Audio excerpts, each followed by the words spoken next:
had a world of my own, everything would be nonsense. Nothing would be what it is, because everything would be what it isn't. And contrary-wise, what it is, it wouldn't be. And what it wouldn't be, it would. You see? Welcome to Wonderland. Come in, have no fear.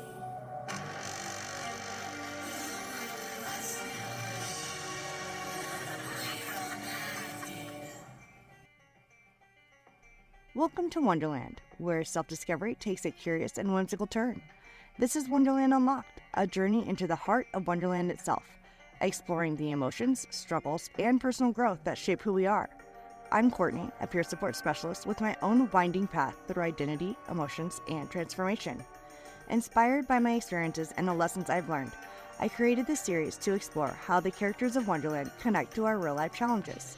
In each episode, we'll shine a light on a different Wonderland character, uncovering what their story teaches us about ourselves.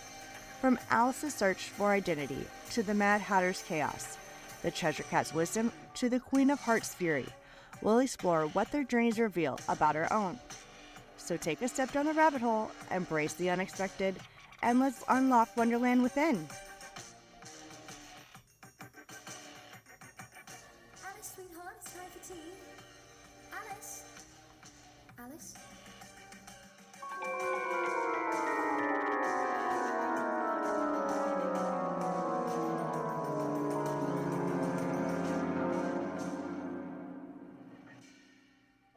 Today, we're stepping into one of the most iconic moments of Alice in Wonderland, a moment that has puzzled, intrigued, and resonated with so many of us. Alice finds herself face to face with a mysterious, pipe-smoking caterpillar who simply asks, "Who are you?" And in that moment, she realizes she doesn't really know. Who are you? I hardly know, sir. I've changed so many times since this morning, you see. I do not see. Explain yourself. It's such a simple question, yet it's one that can feel impossible to answer. If you've ever asked yourself, who am I really? If you've ever felt lost in your own identity, if you've ever changed so much that you didn't even recognize yourself, then this episode's for you. So, let's dive in. Who are you? And most importantly, how do you find out? I'm afraid I can't explain myself, sir, because I'm not myself, you know. I do not know. Well, I can't put it any more clearly, for it isn't clear to me. You? Who are you? Well, don't you think you ought to tell me who you are first? Why is the question, who are you, so difficult to answer? Let's start by breaking down why so many of us struggle with our sense of identity. If you've ever felt disconnected from yourself, confused about who you are, or lost in the expectations of the world around you, you're not alone. 5 reasons we struggle with identity. 1. We were never taught how to define ourselves. From a young age, we were taught what to be: kind, successful, strong, obedient, but we're rarely asked who we want to be. We're given rules, roles, and expectations, but self-exploration isn't often encouraged. It's no wonder why so many of us reach adulthood and suddenly realize we have no idea who we really are outside of what we've been told. 2. We shape our identity based on others. We mold ourselves to fit expectations, whether it's our parents, our culture, our social groups, or even society at large. We take on roles that make us feel accepted, loved, or valued. But in doing so, we often forget to ask, what do I actually want? 3. We feel changing growth. What happens when the person you thought you were suddenly isn't who you are anymore? If I used to be the one thing, and then now I'm something else, does that mean I was never really me to begin with? It's scary to think that identity isn't permanent, but the truth is, growth isn't losing yourself. It's becoming more of who you were meant to be.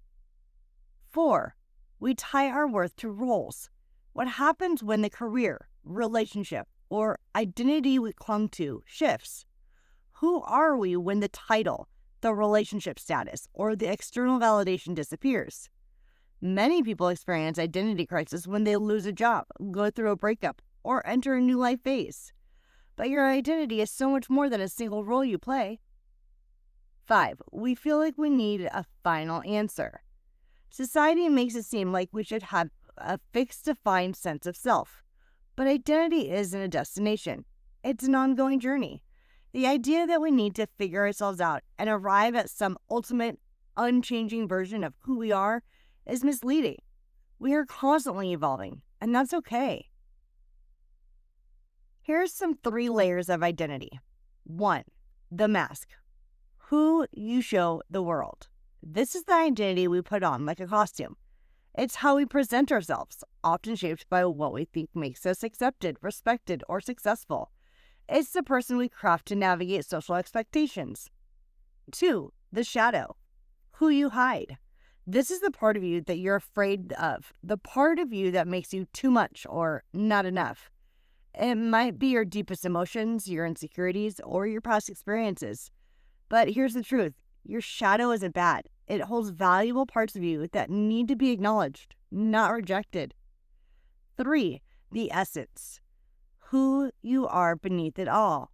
This is you at your core. This is not your job, not your trauma, not the expectations of others. It is your values, your passions, your truth. It's the part of you that remains even when everything else is stripped away. So take a moment to think. What's one word you'd use to describe your true self? Comment below or just reflect on it internally. Here are some 5 ways to reconnect with your true self. 1. Question the stories you've been told. Are you really bad at emotions, or were you just told to hide them? Are you truly too sensitive, or were your feelings dismissed? Challenge the labels you've carried and ask yourself, do I believe this is true? Or because I was told it was true? 2. Spend time with yourself without distractions. No social media, no external noise, just you. Take a walk, journal, meditate, or simply just sit with your thoughts. Give yourself space to hear your own voice instead of the opinions of others. 3. Follow your curiosity. What makes you feel alive? What sparks your interest? Instead of overthinking who are you, simply pay attention to what excites and engages you. Your interests and passions are clues to your authentic self. 4. Accept that you're always changing. Identity isn't static. You don't have to be the same person you were last year or even yesterday. Embracing change isn't losing yourself. It's becoming a fuller version of you. 5. Give yourself permission to just be. You don't need to have a perfect answer to who am I right now. Maybe the real magic isn't allowing yourself to explore without pressure. You are a work in progress, and that's beautiful.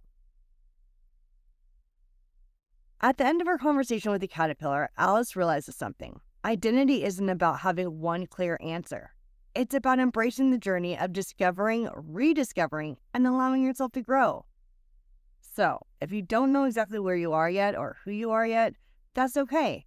Keep asking, keep exploring, and most of all, trust that you are enough, no matter what stage you're in. Wonderland will always challenge you to think differently, and I hope in this episode helped you unlock a little more of your own story. Stay curious, stay kind, and most of all, stay you. Yay me, yay you, and yay us.